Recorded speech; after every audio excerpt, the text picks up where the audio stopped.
From the opening hours of playing Bungie's Destiny to the moment I reached the level cap of 40, my time inside the fascinating world was one of joy and excitement. Bungie had managed to bring me back to the day of when I first played the original Halo.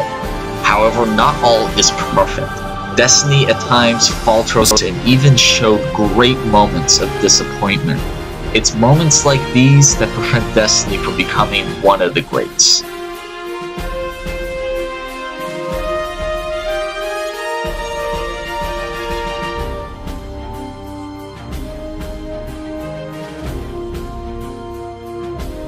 The story behind Destiny is, well, a bit chaotic and confusing. And no, it's not due to the plot being so complex and convoluted that my mind couldn't comprehend, but because there was no real starting point in the story. Yes, there are cutscenes, and a story with the original version of the game, in addition to new ones in the Taken King expansion, but never was it explained to me as to where I should start off first, or in what order of missions I had to play to get the full benefit of the original story. While it was awesome to be able to take on any mission I wanted, whenever I wanted, the cost of this was that I found myself seeing cutscenes that were out of order and misplaced, causing me to be unable to follow what was going on. Sometimes I'd play through hours of gameplay before even seeing a cutscene, thereby pulling me out of the experience simply because I didn't think there would be any more. I even found myself playing missions from the expansion The Taken King without knowing it or even knowing what was going on in the plot. All that I was able to take from the universe of Destiny was that most of Earth is in a post-apocalyptic state, and mankind has expanded out into neighboring planets while coexisting with self-aware machines and aliens. I also want to give a shout out to the character creation tool at the beginning of the game you get to play around with before starting your adventure. The amount of variety in this tool is outstanding, and I absolutely loved creating my own character from scratch. And it's not an awkward system either. It's pretty understandable, and I very much am looking forward to this in future games by Bungie. The gameplay works better on the other hand, albeit not entirely original. The overall feel of the gameplay is very similar to the PC game Hellgate London. From the beginning, you can choose one of three classes: Hunter, Warlock, and Titan, each of which have their own unique armor and abilities. And you go on missions in somewhat open worlds and face never-ending enemies while trying to complete missions. Apart from the larger worlds to play around in, and a larger inventory and base inventory chest, the formula is pretty much the same as the previously mentioned game.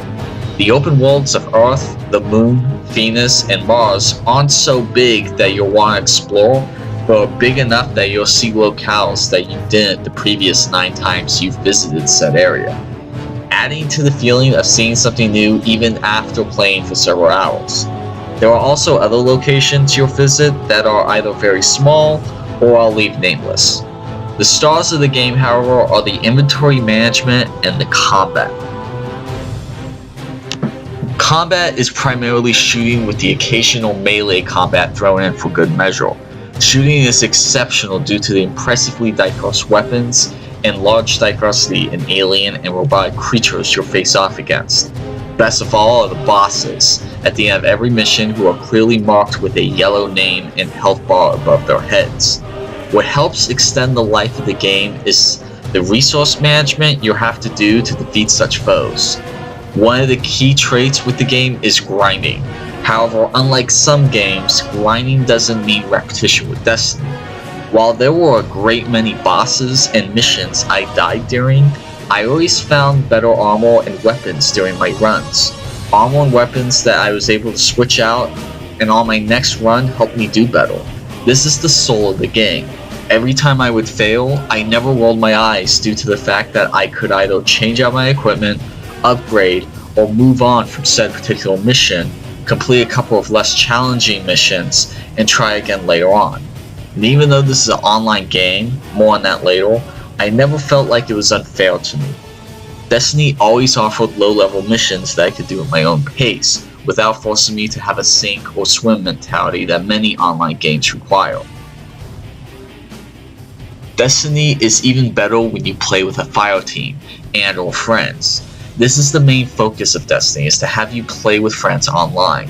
Taking on one of the multi-level horde-like challenges forces us to work together and create plans to adapt and outmaneuver the challenging foes. While the core game doesn't, these missions on Xbox One require Xbox Live to be able to participate in, but they are fun. However, this leads to my biggest problem of the entire game. Destiny is an online-only game. If you don't have internet, you can't play. Maybe this would have made sense if the game was more interactive with other players, or required you to always be on a fire team with other players from around the world, but so often did I find myself playing Destiny solo against the AI-controlled enemy. Yes, you do see other players in the game, but apart from the Crucible multiplayer mode, I never fought against them. My entire time playing Destiny, I never saw the reason for the game to be online only. Oh, and the Crucible multiplayer mode that pits human players against each other is poorly made. While the core game is open for new players, the human versus human mode is brutal and unforgiving and isn't for the faint of heart. It's also incredibly unbalanced. For some reason, my weapon always had no kick, with a lack of damage, but another player with the exact same weapon could kill me with an indirect shot. In addition, they were always faster and more agile than me, making me feel like they had cheats enabled. Destiny is a gorgeous game. I played it on the Xbox One version, and never once did I see slowdown during the gameplay. You should also know that this also is available on PlayStation 4, PlayStation 3, and Xbox 360. Going back to my time playing the Xbox One version, I did see slowdown, however, during the long load times. Thankfully though, the long loading times do offer you a gorgeous show while you wait of your spaceship flying through space.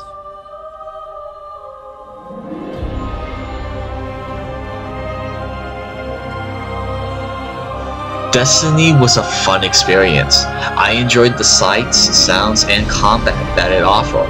I only wish that some of its bigger problems weren't so big. If you're looking for a fun sci-fi and you have a stable internet service, then you should give Destiny a try.